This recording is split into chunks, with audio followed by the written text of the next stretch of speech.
김나영의 삶의 스토리, 오늘은 제 1강을 시작하겠습니다. 여러분, 다른 채널을 통해서 저에 대해서 이미 알고 계시는 분도 많이 계시죠? 그렇지만 저는 정식 저희 채널을 통해서 다른 채널보다 더 리얼하게 제 인생의 스토리를 여러분들하고 나누려고 합니다. 저는 이미 여러분들 앞에 알려진 탈북민 명강사로 알려졌어요. 그러면 이제 앞으로 명강사가 도대체 뭐냐 이런 이야기도 하겠지만, 오늘 이 1강에서는 김나영이라는 이 여자가 도대체 북한에서 어떤 일을 하던 여자였고 왜 한국에 왔는지 그 이야기부터 시작을 해야 앞으로 저희 강의를 들으면서 여러분들이 저희 강의가 진솔하다는 것을 알게 될 겁니다.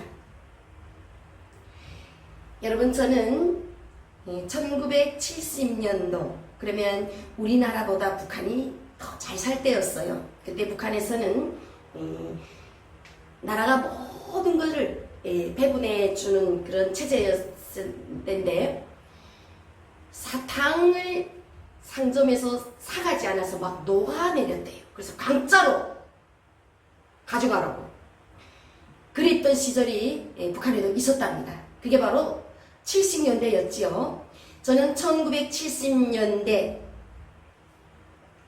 한창 잘 나가고 계시던 인민군 그 소자 집에서 소령 출신이었던 당시 통신참모였던 아버지 슬하에서 8번째 막내로 태어났습니다. 그런데 놀랍게도 저희 아버지는 아들만 7을 낳고 마지막에 얻은 게 바로 저였습니다. 저는 어려서부터 엄청난 에피소드를 갖고 있어요. 북한 전역이 알고 있는 에피소드예요. 얼마나 저는 태어날 때부터 소문내면서 태어난 사람인가, 그 이야기부터 할 겁니다.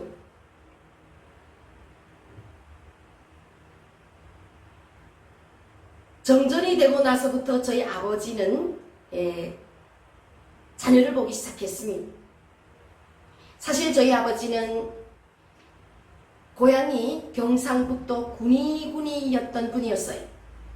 1939년도 일제가 강제징용을 하면서 당시 16살 청년이었던 저희 아버지께서 내일 아침이면은 징용에 끌려가게 생겼습니다. 일본 놈들이 어디를 끌려가냐? 할아버지가 듣고 온 데 의하면은 쯔시마에 있는 비행장 건설장에 조선 청년들을 끌어다 일을 시키고 공사가 끝나면 다 죽여버린다. 왜? 군사비밀이 세니까. 이런 소식을 듣고 오니까 할아버지께서 우리 집 장손인 너만은 죽으면 안 된다. 오늘 저녁 중으로 달아나라.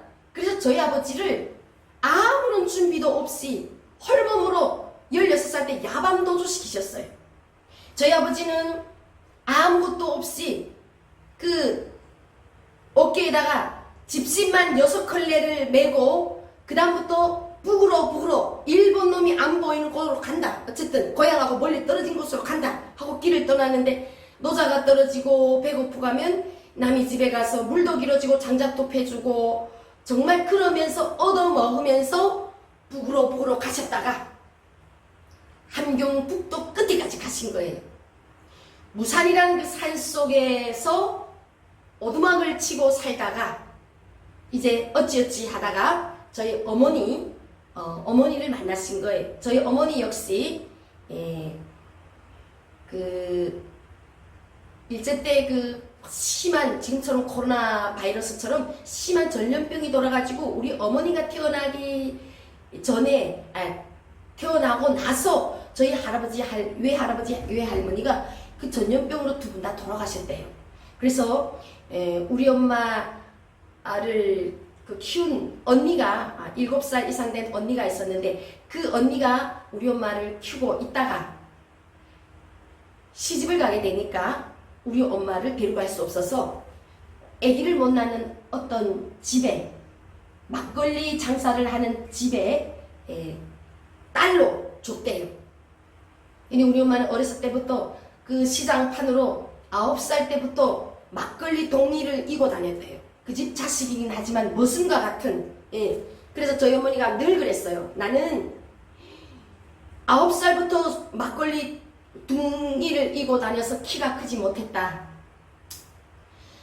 어찌어찌 하다가 저희 아버지는 그 우마차 사업소라는 데서 이제 그 림산 사업소에서 통나무를 끌어내리는 나르는 그런 일을 하다가 막걸리를 마시러 장에 가서 알게 된 엄마가 엄마를 보고 반해서 둘이 처지가 다 부모도 없는 이런 처지니까 둘이 눈이 맞아서 결혼을 했대요. 그런데 이제 우리 어머니를 그 입양한 그 집에서는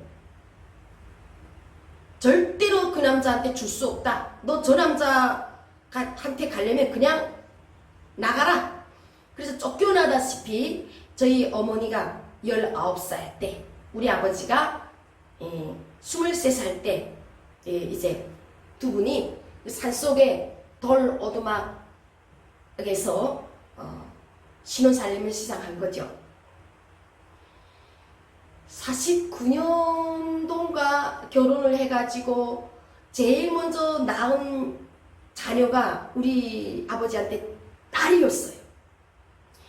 그 딸이 금방 낳아놓고 그 딸을 낳아놓고 너무너무 이뻤는데 이제 50년도 전쟁이 터진 것이요. 전쟁이 터지니까 그때 저희 아버지는 해방이 되어서 이제 고향으로 가야 되겠다 하고 있었을 적에 이제 얼마 안 있어서 38선이 가로막힌 거죠. 그래서 내려오지도 못하고 있다가 저희 어머니를 만났고, 어머니를 만나서 아기를 하나 딸을 낳았는데 또 전쟁이 터졌고, 38선이 없어져야 나처럼 고향이 남조선에 있는 사람들이 고향으로 갈 수 있다. 그래서 조국을 통일해야 된다. 이런 그 교육을 많이 들었기 때문에 저희 아버지께서는 통일을 해야 되겠다. 그래야 나도 내 고향에 갈 수 있겠구나. 그래서 전선에 그 군복을 입고 전쟁에 뛰어들었습니다.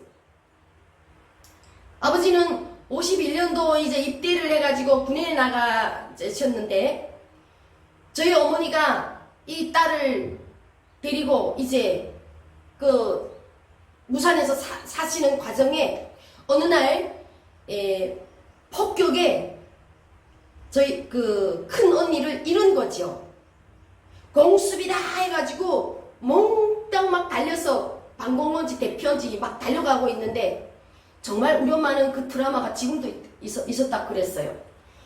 엥 하고 미국의 그때는 미국 놈이래서 미국 놈 쌕쌕이가 날아와서 폭탄을 우락 까마귀 떼처럼 날려들어서 폭탄을 막 퍼붓고 돌아가는데, 정말 막 그 비행사가 다 보일 정도로 낮게 떴대요. 엥 하고. 그래서 쌕쌕이 온다면 그냥 사람들이 그냥 기겁해가지고 대피소로 막 달려가고 그랬는데, 그날도 공수비다 해가지고 언니를 돌쳐오고 막 달렸는데 방공호까지 딱 들어갔는데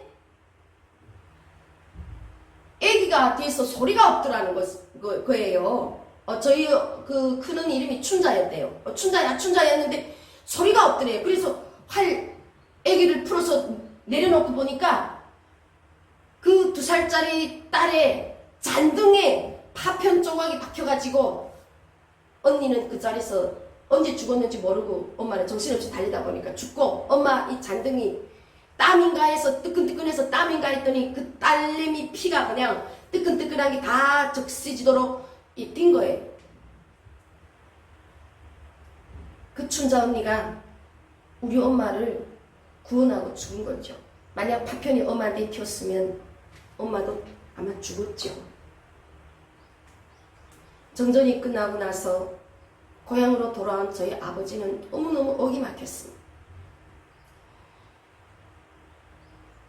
통일은커녕 분단선을 전쟁이 정전이 되면서 북한은 이제 우리 남쪽한테 기존의 38분계선보다 많이 뺏겼죠. 예, 땅을 뺏겼죠. 그래서 이제 저희 아버지가 이게 여기 화천에는 화천 발전소 이 전투에 참가했던 이야기를 맨날 했어요. 근데 이제 훗날에 보니까 그게 화천 발전소에 있는 거 저는 나와서 아는 거죠. 김일성이 화천에 있는 저 발전소는 무조건 가져야 된다. 저 발전소를 뺏기지 말아 해가지고 여기서 많은 이민군이 죽었대요. 그래서 이제 끝내 뺏기고 후퇴를 하다 보니까 기존에 화천군까지 이제 화천, 양구, 인제 이쪽을 이제 고성 이쪽을 엄청나게 이제 38선이 해방이 돼서 그때보다 많이 뺏긴 거죠. 38선을 없앨 수 있다. 그래 군에 갔는데 없애긴커녕 더 많은 걸 뺏기고 후퇴하다시피 뺏기고 고향으로 돌아왔는데 딸까지 잃었어요. 평생 저희 아버지는 그 딸을 전장통에 나가서도 그 딸에 대한 추억을 그 딸 때문에 살아야 되겠고 정말 전우들이 시체를 막 가로타고 달리면서도 무조건 살아야 되겠다는 욕망이 컸대요. 근데 그 딸이 오니까 죽고 없으니까 저희 아버지는 얼마나 목이 막혔겠습니까. 정전이 되고 나서 53년도부터 저희 아버지께서 자식을 보기 시작하는데 아들을 낳기 시작했습니다. 2년에 한 번씩 자식을 낳는데 계속 아들이에요. 아들. 70년도는 전쟁이 끝나고 나서 우리나라도 이제 베이비 붐 세대가 이제 많은 사람들이 전쟁에서 희생되고 전전이 된 다음에 남과 북이 엄청난 인구가 이제 불어나기 시작하는 거죠. 많이 나라 그랬잖아요. 그리고 북한도 70년대까지는 먹고 사는 게 별로 그렇게 힘들지 않았기 때문에 임신만 되어도 애기 엄마한테 이 산모한테 뱃속에 있는 애까지 인원수의 배급 통장이 나와서 식구 애기 많이 낳는다고 그렇게 불이익을 받는 게 없었대요.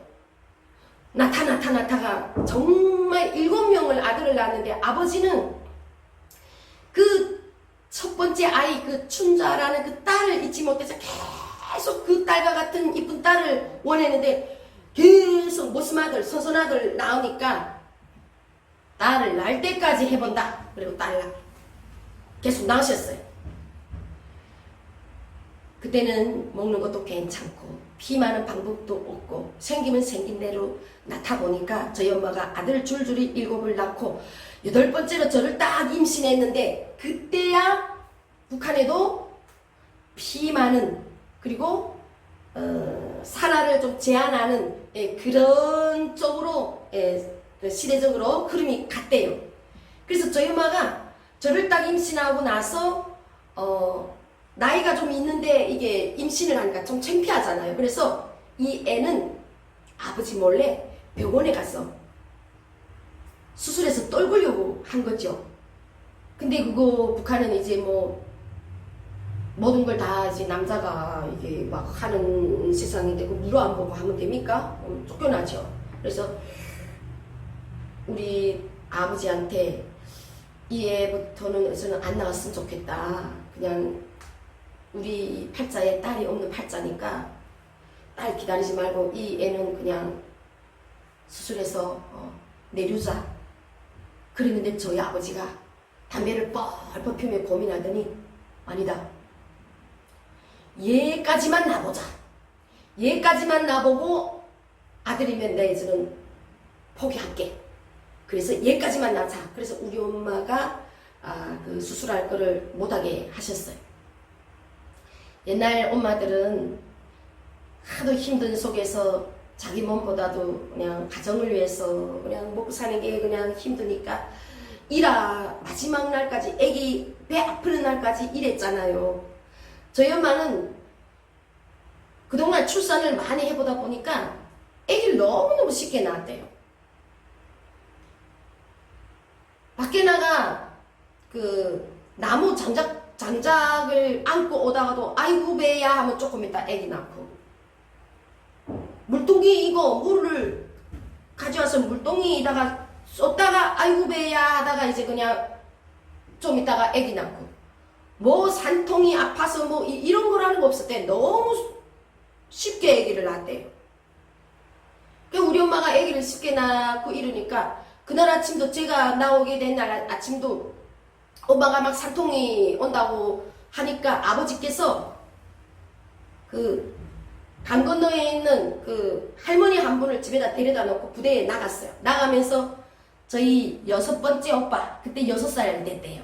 7번째 오빠가 3살이었고, 그 6번째 오빠 보고, 다른 오빠는 학교 갔으니까 6번째 오빠 보고 뭐라 그랬냐면, 야 임마, 이제 여기 있다가 엄마가 아기를 낳으면 아빠네 부대에 들어와서 알려라. 오늘 아빠네는 아침부터 그 해관에서 강당에서 강연회를 하고 있는데 아빠가 제일 뒤에 앉을 거야. 너 뛰어와서 내 보초소다 다 말해 놓을 거니까 뛰어 들어와서 제일 뒤에 와서 창문을 두드려라. 그러면 그 앞에 내가 앉을 거니까 아들을 낳으면 요렇게 하고 딸을 낳으면 요렇게 알려라.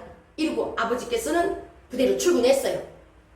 이제나 저제나 강연회 시간에 강연보다도 우리 집에서 소식이 올까 해가지고 정신이 그쪽에 가 있던 아버지께서 갑자기 뒤에서 창문을 두드리는 소리에 딱 본 거죠. 아버지께서 출근하고 얼마 안 돼서 제가 이제 태어났는데, 너무도 기다리던, 우리 동네가 다 아는 너무도 기다리던 딸이 나오니까 우리 엄마보다 더 기뻐했대. 그 아기를 받은 할머니가 얼씨구 이 집에 경사 났네 딸이다 하고 막 소리를 지르니까, 그때 이제 그 옆에 앉아서 기다리고 있던 우리 6번째 오빠가 신발도 안 신고, 그때는 북한에 구두 이런 비닐 이런 신발이 없었어요. 다 고무신이었어. 고무신. 일명 코다리라 그러죠. 그 고무신을 두 손에 들고 아빠 부대로 뛰어들어가서 고무신자 가지고 그 창문을 두드렸다는 거죠. 집에서 소식 올까 기다리고 있는데 딱 소리 나니까 머리 딱 돌렸는데 저희 6번째 오빠가 딱 이러니까 너무나도 흥분했던 저희 아버지께서 그 자리에서 일어나서 만세한 거예요. 갑자기 300명 대대가 모여서 그 강연회를 하고 있는 장소에서 뒤에서 만세하고 소리가 나니까 무슨 영문인지 모르고 300명이 전체 다 일어나가지고 만세를 불렀대요. 왜냐? 그때 당시 김일성이 인민들을 잘 살게 하겠다고 농민모자에 그 배삼배 같은 바지를 입고 뭐 소리소문도 없이 협동농장 농민을 찾아가고 수산사업소 어부들 찾아가고 나라를 지키는 인민군 초소에도 들리고 막 이러는 때라서 갑자기 만세 부르니까 앞에 있는 사람들이 다 수령님이 우리 초소에 오신 줄 알고 몽땅 일어나서 막 그냥 흥분해서 만세를 불렀대. 한참 만세를 불렀는데 뭐 간부고 뭐 이거 뭐 들어오는 사람도 없고 하니까 대대적 지도니 뛰어 와가지고 만세를 왜 불렀냐?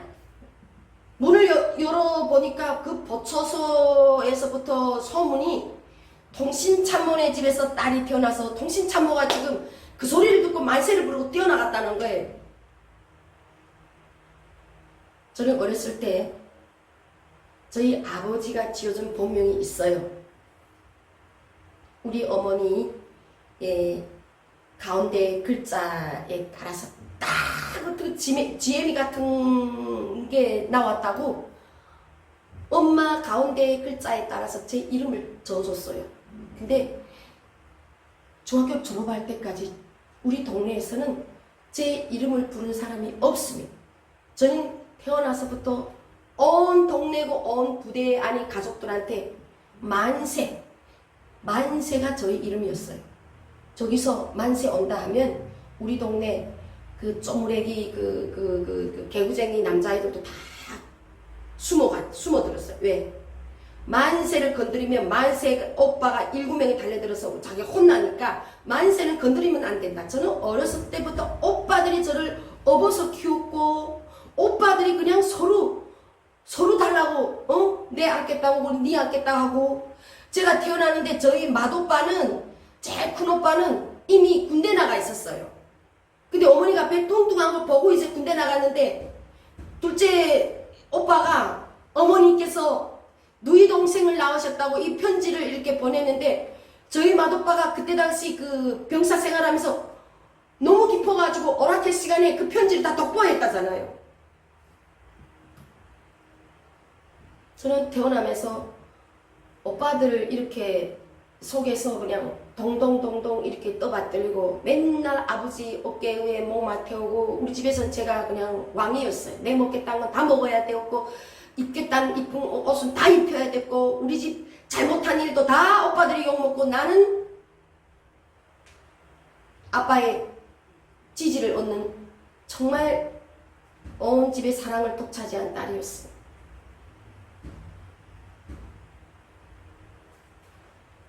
철이 들어서 제가 학교 갈 쯤에 이제 오빠 4명이나 이미 군대를 가셨어요.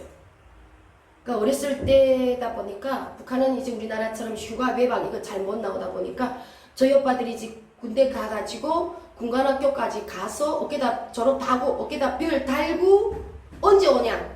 결혼 휴가를 받을 때 오기 때문에 거의 10년이라는 그 시간 동안에 집에 못 오고 결혼하러 한 번씩 왔다가 또 갔기 때문에 저는 어려서 아기 때 봤던, 철이 없을 때 봤던 오빠들을 얼굴을 잘 몰라, 사진밖에. 군대 나오고 나니까 오빠들 얼마나 변했는지 모르잖아요. 그래서 저는 어렸을 때부터 에피소드가 엄청 많아요. 4번째 오빠까지 얼굴이 생각이 안 나요.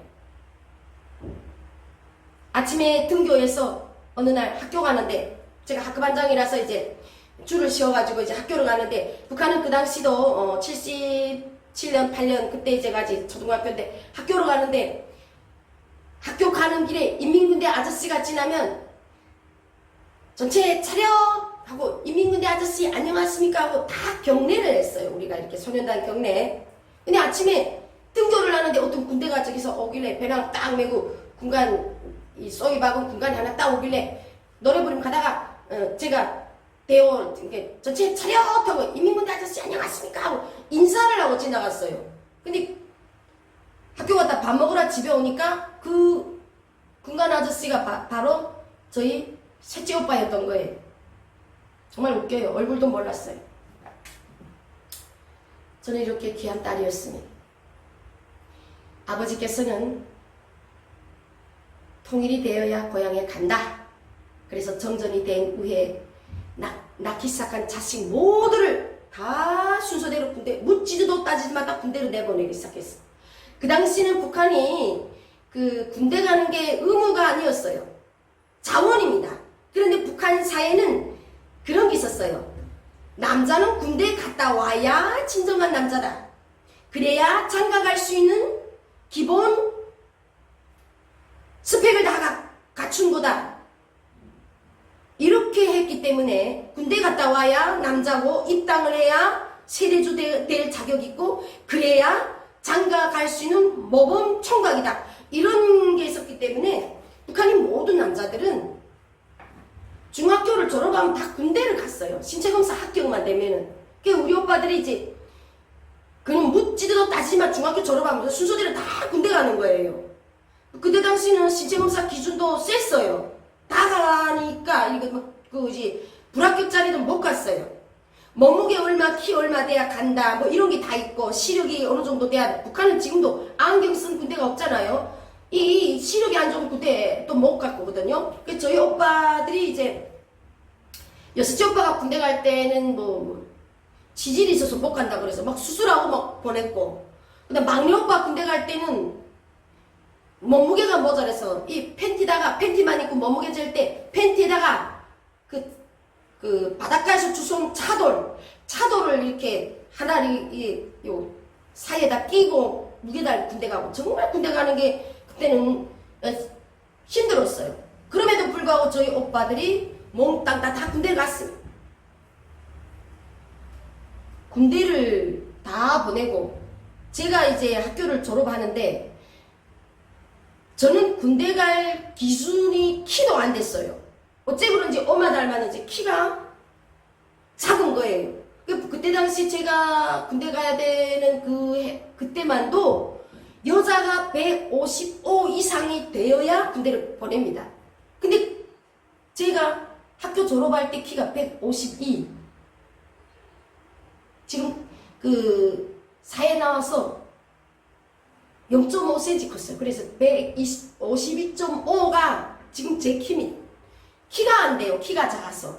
그래서 저는 아버지가 아무리 군대 보내고 싶어도 군대 갈 이게 신체검사서 이게 안 됩니다.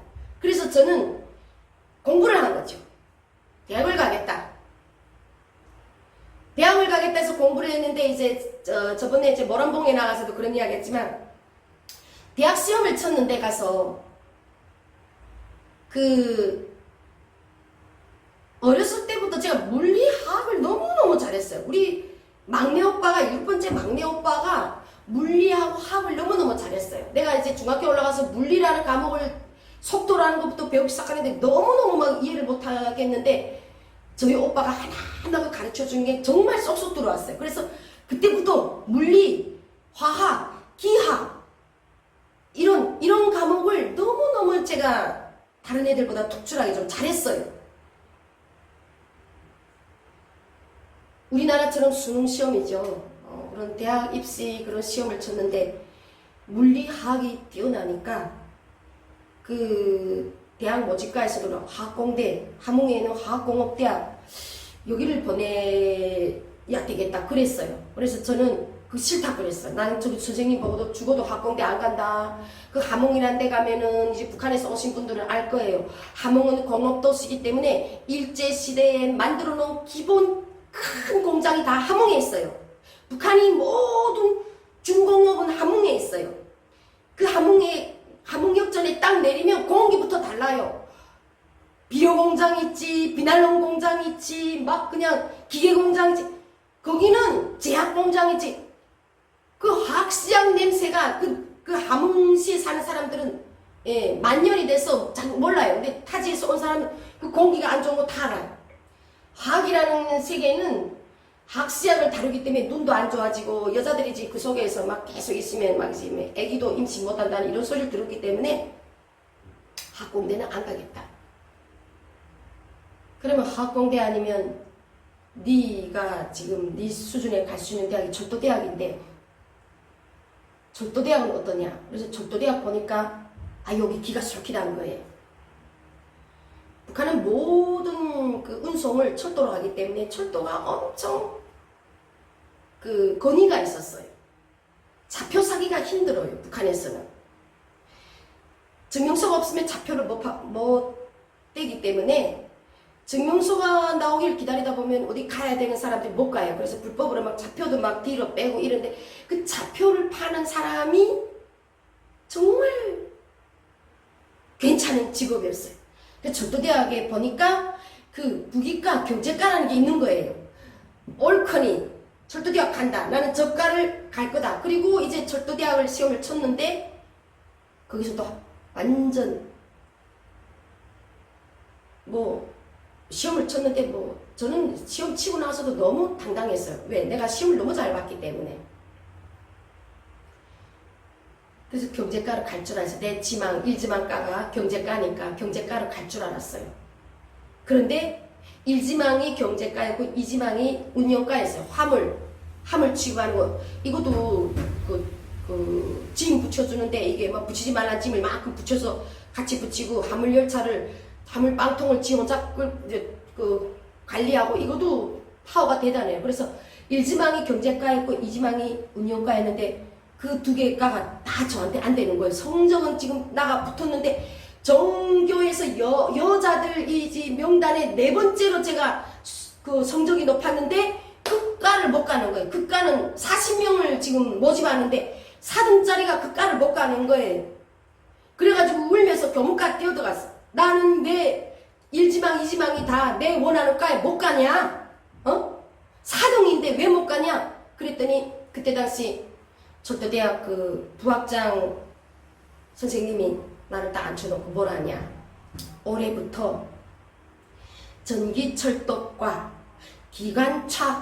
기관차과에 여자들을 1명 내지 2명씩 배정하게 되었다. 왜냐? 농촌 지원 나가면 밥을 해야 되는 이 사람이 없어서 그래서 이 남자 학부들이 막 의견을 부리기 때문에 그래서 거기에다가 이제 여자들 배치하게 됐는데 도입 끝에 이 학부 공부를 따라갈 수 있는 사람을 넣어야 되었기 때문에 너무나도 물리 성적, 화학 성적이 좋아서 기관차과나 전기철도과에 배정을 했다. 그러면서 하시는 말씀이 뭐냐?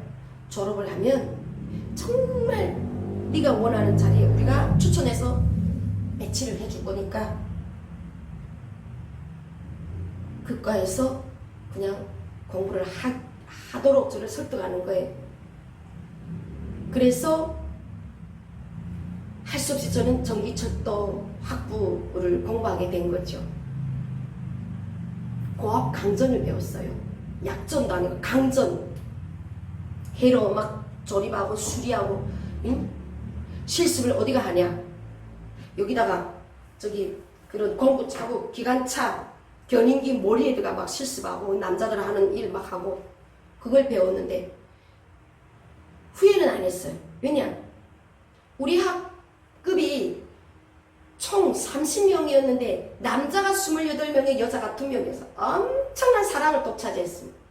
남자들이 많으니까 거기에는 이제 중학교 졸업하고 저처럼 들어온 남자들도 있고 군대 못 가고 이제 군대 안 가겠다 공부만 해서 대학 가겠다고 온 직발생 남자들도 있고 군대에 갔다가 전역하고 대학 추천을 받아 들어온 제대군인 청년들 이제 당장 장가 가야 되는 그런 저희들하고 나이 차이도 엄청 되는 이런 제대군인 청년들도 이 혼합이 되어 있다 보니까 그냥 그 28명의 남자들의 사랑을 독차지하고 생활을 한 거죠. 그러다 보니까 원래부터 남자들 속에서 자라서 남자들하고 저는 코드가 잘 맞았어요. 또 성격도 남자 성격이고 공부 동네에서 싸움이고 공부구나 저본 일 없어요. 저는 야심이 엄청 많았어요. 성적 우리 학급에서도 시험을 쳤는데 성적이 내가 2등 했다. 그러면 1등 못해서 그날 밤에 앉았어요. 그렇게 악발이었어요. 어렸을 때부터. 내가 원하는 거는 다 가져야 되고 내가 하겠다고 결심한 거는 못 이루면 못 자고. 저는 절도대학이 세워진 이래 처음이래요. 여자가 처음 전기철도 학부에 들어왔는데 그것도 수속으로 전기철도 학부에서 수속 졸업한 학생이 없었는데 저는 거기서 수속을 10점 최고등을 4년 동안 졸업을 한 거죠. 졸업을 하고 저는 이제 총국에 배치 받았습니다. 정말 원하는데 갔지요. 그런데 저희 집에 뜻하지 않은 일이 발생한 겁니다. 1992년 4월 달에 북한에서는 조선인민군 정치지도원 대회가 처음으로 열렸어요. 인민군 정치군관들이 대회가 처음으로 열렸는데 그 대회에서 김정일이가 최고사령관으로 추대가 됩니다.